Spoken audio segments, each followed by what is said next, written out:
Something I think we don't talk about enough is the fact that you can change your mind. You can have a political stance and change it based on the evolving situation and information that comes in.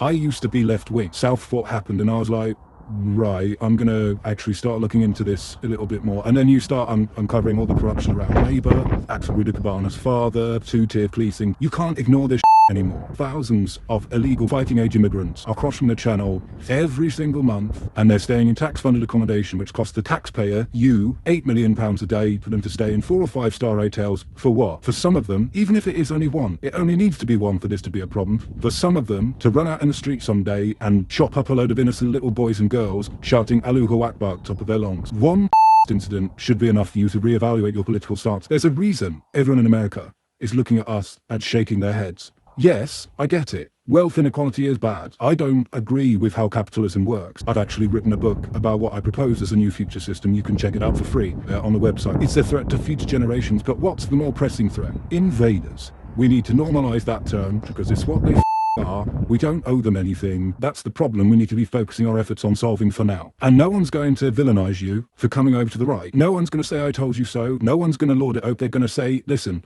thank you for finally seeing sense. We need numbers. We operate in a distorted version of democracy, but a democracy nonetheless. We really need your vote. We need your support. And again, it's the sort of thing where right and left wing, they don't have to be absolute binary states. You can be totally off the scale of the traditional political spectrum and agree with some parts of what the right typically says, some parts of what the left says. At a given moment in time, you might shift your position. All right-wing means is the you've got more traditionalist views. You support a hierarchical power structure in society. I don't really know how anyone couldn't support that, because the opposite is essentially just anarchism, brutal patriarchy. It's like you get out in tribal setups, the wild, essentially. But that is generally what right-wing is referring to. It's the traditional societal structure that we come to expect. Not all aspects of that are great.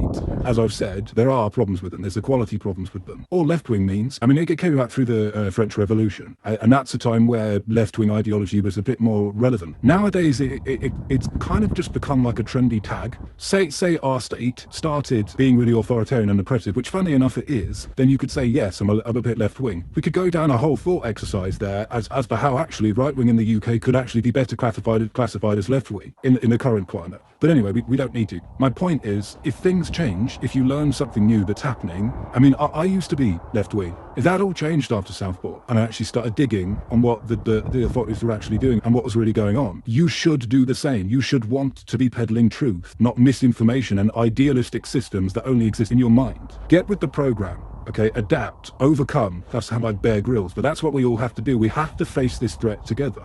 The threat at the moment is a completely disordered socialist experiment being run by Labour, who blame everything on the Tories, even though they're not in power anymore. They're running the country like a bunch of bawdy college students who've just discovered Marx. They need to be running it like adults. They need to be putting innocent native lives first. I encourage you to at least read a few pages on our website, find out what we're about. We're not just about reforming the UK, we want to revolutionise Europe. Read the book, read the website, donate what you can afford, and help us save the world. Thanks.